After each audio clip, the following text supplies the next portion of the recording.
Hello mga Mars, welcome back to my channel, Karin Scoop Station here.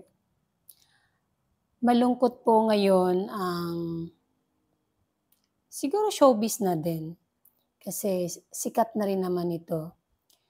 Pumanaw kasi ang anak ni Kim Atienza na si Emmanuel.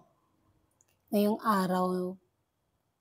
araw po, October 24, 2025.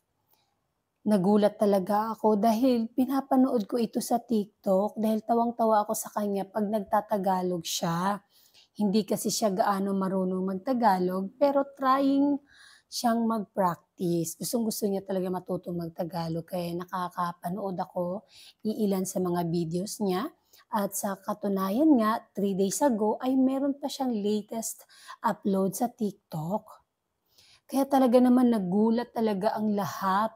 At wala po dito si Emmanuel, nasa Amerika po.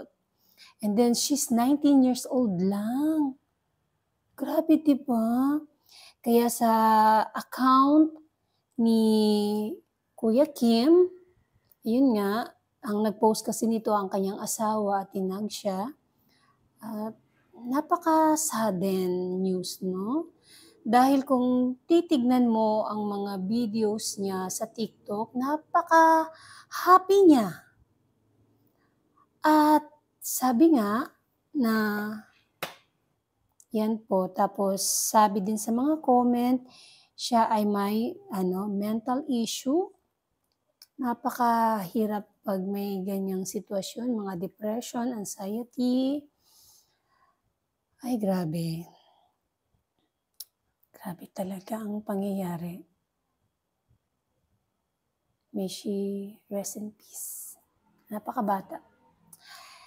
Now, meron kahit malungkot, siyempre ang tatay niya ay nasa showbiz. Sikat din si Emmanuel kasi content creator din siya.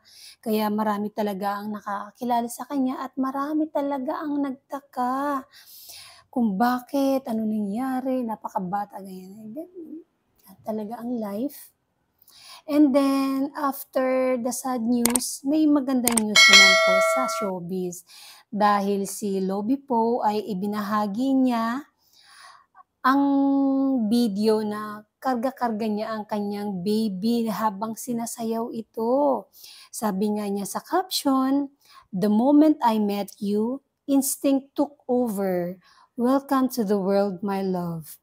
Dito naman, nagulat din ang karamihan sa atin dahil nanganak na pala si Lobby Po, ganyan-ganyan. Kasi 'di ba kahit kumakailan lamang ay napabalitang buntis siya.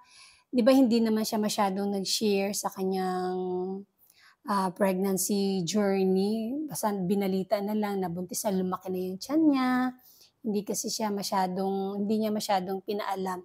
Tapos ngayon, ginulat na naman tayo dahil meron na po siyang baby. And then, ang kinainggitan pa ng lahat, mga Mars, dahil parang walang nangyari sa kanyang figure. Grabe! Parang hindi siya nanganak sa sobrang sexy, ganun pa din ang kanyang body. Nung hindi siya nagbuntis, ay grabe talaga. Parang kung titignan mo, parang hindi po talaga siya nanganak. Grabe talaga. Grabe ka, si Lobby Po sa kanyang katawan, no?